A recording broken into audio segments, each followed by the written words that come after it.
तो सर पूरे साल एक बड़ा चैलेंज होता है ना कि पूरे साल प्रबंधन कैसे हो, हरा चारा का प्रबंधन कैसे हो, कौन कौन से हरा चारा पशुओं के लिए विशेष तौर से फ़ायदेमंद है और कब कब इसकी खेती करें और क्या करें थोड़ा सा।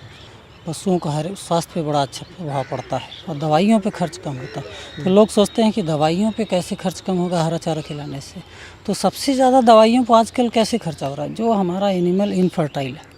मतलब लोग सोचते हैं 10 बार गाभिन कराया, 5 बार, कई बार हमारे पास केस आते हैं 20 बार साहब गाभिन कराया लेकिन नहीं हो रहा कुछ, 10 बार आ रहा है नहीं हो रहा। जब खासकर खटाल के लोग जो खटाल में बांधते हैं वो लोग, तो उनके पास देखेंगे आप भी खुद विजिट किए होंगे, देखे होंगे कि हरा चारा तो हमें लग रहा है नगड़ खिलाते हैं। तो जो पशु का प्रजनन है सबसे ज़्यादा प्रभावित होता है हरा चारा न देने से। क्यों? क्योंकि इसमें जो विटामिन हैं, मिनरल्स हैं, वो उनको लिए बहुत ज़रूरत होते हैं। जैसे पहले के ज़माने में लोग चरने के लिए छोड़ देते थे, तो जो भी मिनरल्स और विटामिन उनको चरने से, दूब घास या तमाम जितने तरह के चारे उपलब्ध होते थे वो मिल जाया करते। लेकिन आजकल जब नहीं है तो हम बो कर या हमारे अपने खेतों में कल्टीवेट करके उसको हम उपलब्ध कराते हैं। तो हरे चारे में जो कैरोटीन और ये होती है वो दूध में भी जाती है, उससे फ़ायदा होता है। हरे चारे से दूध में वृद्धि होती है। एक जो हम लोगों के एवरेज है कि जो जितना बॉडी वेट है, मान लीजिए 400 किलो का एनिमल है तो उसका 10% बॉडी वेट के 10% हरा चारा उपलब्ध होना चाहिए।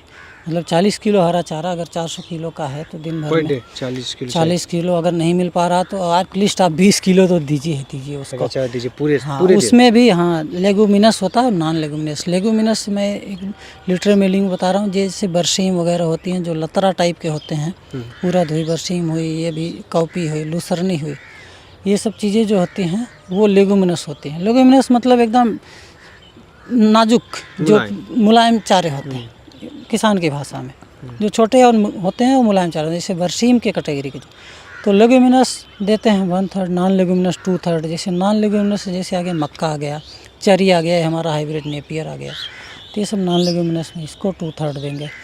तो इस तरह हम उसको मिलाते हैं कि हरा चारा हमें साल भर उपलब्ध रहो। मतलब तीसरा हिस्सा देना होता है। हाँ 2/3 वो और 1/3 वो। अच्छा अब दूसरा आपने जो बताया कि वर्ष भर हरा चारा कैसे उपलब्ध हो, तो हमारे पास जो हमारे सिस्टम में बना है कि 3 सीज़न है, रबी, खरीफ, जायद।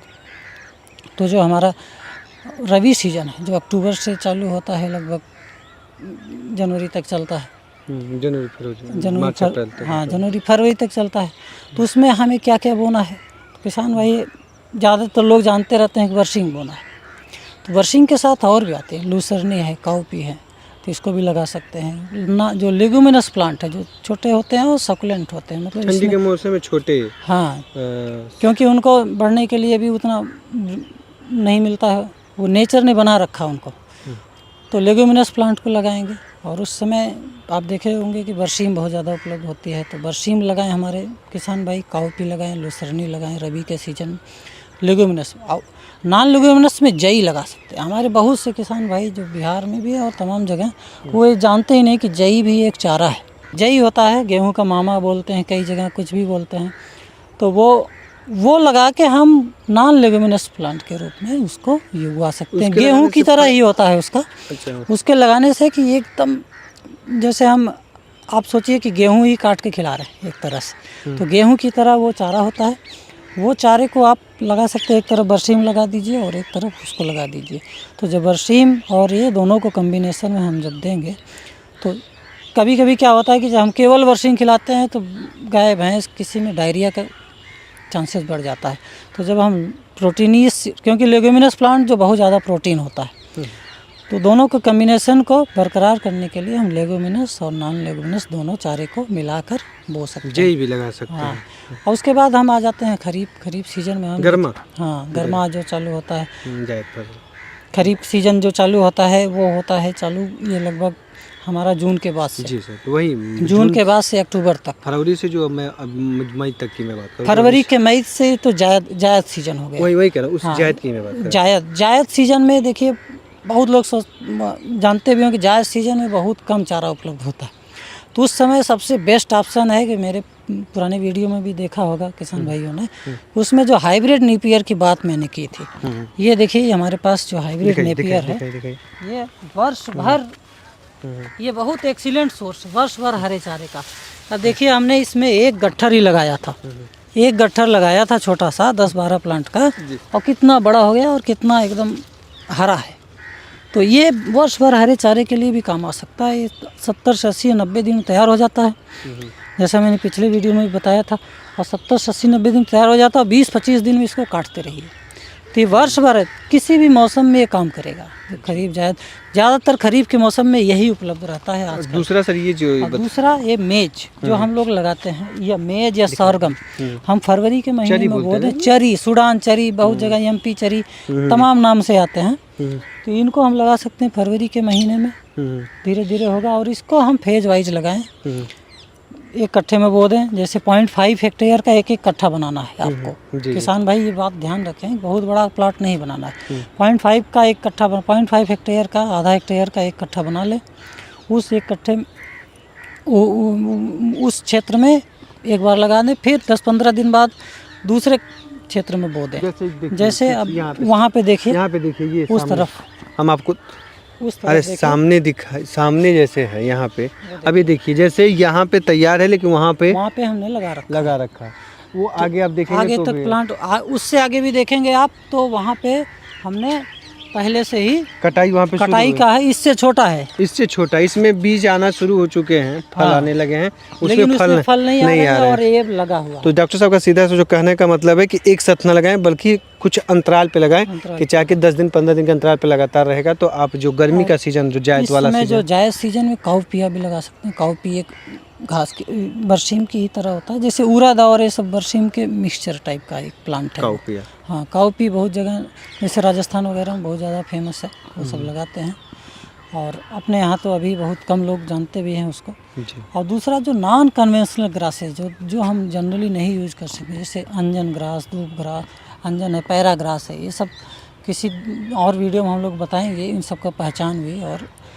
और इन सबको जो हम लोग लगाते हैं वो भी फ़ायदा करता है, लेकिन अभी वो हमारे बिहार में या उत्तर प्रदेश और इलाके मध्य प्रदेश इन सब में ज़्यादा फेमस नहीं है। साउथ इंडिया वगैरह में वो लोग फेमस है। तो ये खरीफ का सीज़न हो गया, खरीफ में, हाँ, खरीफ का सीज़न जो आ गया, तो उसमें सबसे बेस्ट आपका सबसे जो चलता है वो आप एक चरी भी लगाइए, साथ साथ मेज भी। चरी को कम करिए, मेज जो मक्का है उसको ज़्यादा कर लीजिए। तो मक्के को हम ज़्यादा लगाएंगे उस समय खरीफ के सीज़न में। तो इस तरह से आपने देखा कि जो हमारा साइकिल है वो ब्रेक नहीं हुआ। नवंबर दिसंबर में हमने बरसीम लगा दिया, लूसर्न लगा दिया, काउपी भी थोड़ा सा लगा दिया। उसके बाद हम चले फरवरी तक, जो ख़त्म होने का चांस है, तो वहीं से हमने थोड़ा मक्का लगा दिया। और उसके बाद ज्वार, बाजरा और चरी जो भी तैयार हो जाते हैं सब। ये सब एक्चुअली ज्वार, बाजरा और जितनी चरी हैं थोड़ा लेट तैयार होती हैं। तब भी हम ये समझ लीजिए कि 90 दिन 70 दिन में आप काटने लायक हो जाएगी आपको एक कटिंग। हाँ, छोटे, इनको ये नहीं करना है कि बहुत बढ़ने देना है तब काटना है। इतना हाइट का लगभग हो गया तो मतलब 2 फीट 3 फीट का हो गया तो आप काटना चालू करिए उधर से। जब तक आपका खेत खत्म होगा तब तक वो फ्लावरिंग स्टेज में आता रहे। तो ये पूरा सर्कल है। हाँ, सर्कल चलता रहता है। तो इस तरह उसके बाद खरीफ जो सीज़न आ गया, जायद सीज़न में हमने आप लगा दिया, खरीफ सीज़न में हमने आप मक्का लगा दिया। तो इस तरह से हमारा वर्ष भर हरा चारा जो है उपलब्ध हो गया। आगे के आने वाले दिनों के लिए हरे चारे की उपलब्धता बनी रहे। और दूसरा मेरा सुझाव है कि जैसे आप लोग किसान भाई जो पालते हैं पशु, आपने 2-2 लीटर के 10 पशु पाल रखे हैं तो आपको ज़्यादा हरा चारा लगेगा। और अगर आपने 15-20 लीटर का एक पशु पाल रखा है तो कंपैरेटिवली कम चारा लगेगा। तो बेहतर है कि अच्छी नस्ल वाले पशु पाले जाएं। नंबर बढ़ाने से ज़्यादा फ़ायदा नहीं है। उसको हम ज़्यादा दूध देने वाले पशुओं को पालेंगे तो चारा प्रबंधन भी अच्छा होगा, वर्ष भर चारे की उपलब्धता भी रहेगी। जो हमारा चारा डेफिसिट होता जा रहा है दिन ब दिन, उसकी भी उपलब्धता बनी रहेगी। 64 से 65% तक कमी आ सकती है 2025 तक, डॉक्टर साहब का कहना है।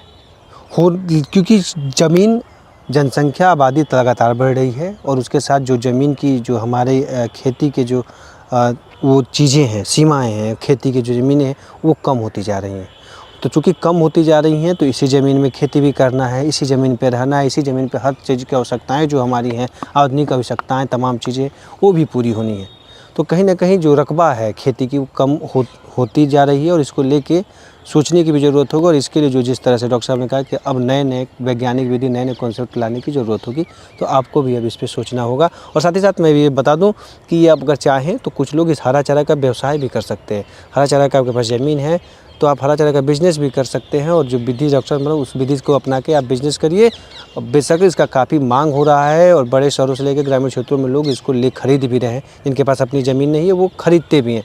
तो आप उस तरह का भी बिज़नेस शुरू कर सकते हैं। ग्रामीण क्षेत्र के युवाओं के लिए एक बेहतर रोज़गार का एक विकल्प भी साबित हो सकता है। उम्मीद करते हैं वीडियो आपको पसंद आई होगी और तमाम चीज़ें जो कृषि से जुड़ी हुई है, पशुपालन से जुड़ी हुई है, तमाम बड़ी खबरों के लिए किसान तक को देखते रहिए। नमस्कार।